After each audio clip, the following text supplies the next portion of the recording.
Graphic designer నకిలీ నోట్ల creator గా మారాడు. డబ్బు సంపాదించలేక సృష్టిస్తున్నాడు. తక్కువ టైంలో ఎక్కువ డబ్బును సంపాదించాలన్న ఆశతో నకిలీ నోట్ల తయారీని వృత్తిగా మలుచుకున్నాడు. ఒకటికి 2 సార్లు ఫెయిల్ అయి ఎట్టకేలకు రియల్ కరెన్సీకి ఏమాత్రం తీసిపోకుండా నోట్లు ప్రింట్ చేస్తున్నాడు. ఫర్జీ వెబ్ సిరీస్ ని తలపించేలాగా ఫేక్ దందాను పక్కా ప్లానింగ్ తో బ్రేక్ చేశారు పోలీసులు. రియల్ కరెన్సీ నోట్లకు ఏమాత్రం తీసిపోకుండా అచ్చుగుద్దినట్లు నకిలీ నోట్లు తయారు చేస్తున్న వ్యక్తిని అరెస్టు చేశారు పోలీసులు. నిందితుడి నుంచి 5 లక్షల రూపాయల విలువైన నకిలీ కరెన్సీని స్వాధీనం చేసుకున్నారు. మహబూబ్ నగర్ జిల్లా జడ్చర్లలో ఈ నకిలీ దందా సాగుతున్నట్లు గుర్తించారు. వనపర్తి జిల్లా ఆత్మకూరు మండలం అమర్చింతకు చెందిన నవీన్ కుమార్ సివిల్ ఇంజనీరింగ్ లో డిప్లొమా పూర్తి చేశాడు. ఆ తర్వాత మల్టీమీడియాలో డిప్లొమా చేసి graphic design, web design, digital marketing లో ఉద్యోగాలు చేశాడు.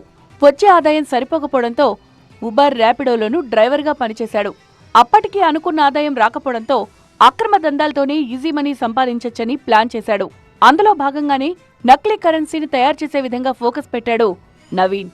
తనకున్న మల్టీమీడియా నాలెడ్జ్తో ఫేక్ కరెన్సీ నోట్లను ప్రింట్ చేశాడు నవీన్. వాటి రివ్యూ కోసం తన మిత్రులకు పంపాడు. అయితే నకిలీ నోట్లను ఈజీగా కనిపెట్టేలా ఉన్నాయంటూ ఫ్రెండ్స్ నుంచి నెగటివ్ రివ్యూస్ వచ్చాయి. అయినప్పటికీ 1-2 సార్లు ప్రయత్నించి ఫెయిల్ అయ్యాడు. ఇంతలో కోల్కతాకు చెందిన ఒక వ్యక్తి నవీన్ను పరిచయం చేసుకున్నాడు. అతని పరిచయంతో కోల్కతా వెళ్లి ట్రైనింగ్ తీసుకున్నాడు నవీన్. ఇంతలో నోట్ల తయారీ ముఠాలతో సంబంధాలున్న గుజరాత్కు చెందిన మరో వ్యక్తి నవీన్కు జత కలిశాడు. ఇక ముగ్గురు ముఠాగా ఏర్పడి భారీగా 500 నోట్లను ముద్రించడం స్టార్ట్ చేశారు. 1,00,000 నకిలీ నోట్లకు 10,000 రూపాయల కమిషన్ తీసుకుంటూ దందా సాగించారు. అతి తక్కువ సమయంలోనే 5 లక్షల రూపాయలు విలువ చేసే నకిలీ నోట్లను తయారు చేశారు. తయారు చేసిన నోట్లను ఓ ఏజెంట్కి ఇచ్చేందుకు వెళ్లి దొరికిపోయాడు. పక్కా ప్లాన్ ప్రకారం నవీన్ను పట్టుకున్నారు పోలీసులు. పెద్ద ఎత్తున మెషినరీని సీజ్ చేశారు. డిఫరెంట్ ఇష్యూస్, వాటర్ మార్కింగ్, ఇవన్నీ కూడా ఎలా ఉండాలి, సేమ్ వేలో వచ్చే విధంగా వాళ్ళు ప్రాక్టీస్ చేశారు.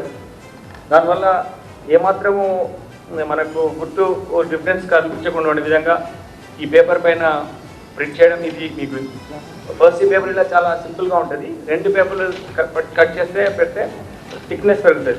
దానిపైన ఇలా ఈ సిల్వర్ ఫాయిల్ కలర్ వచ్చే దాని సేమ్ కలర్ వచ్చే విధంగా దీన్ని ఇలా తీసుకొని దీనిపైన ప్రింట్ చేసి దీన్ని 2 కాపీలు కలిపి చేయడం వల్ల థిక్నెస్ వస్తుంది. So they started doing like this. This has not come in social circulation. ఇంకా సర్క్యులేషన్ వచ్చే ముందే మనం వీళ్ళను పట్టుకోవడం జరిగింది. మొత్తంగా ఈ కేసులో లోతుగా విచారణ జరుపుతున్న పోలీసులు త్వరలోనే ముఠాలో ఉన్న అందరినీ పట్టుకుంటామంటున్నారు.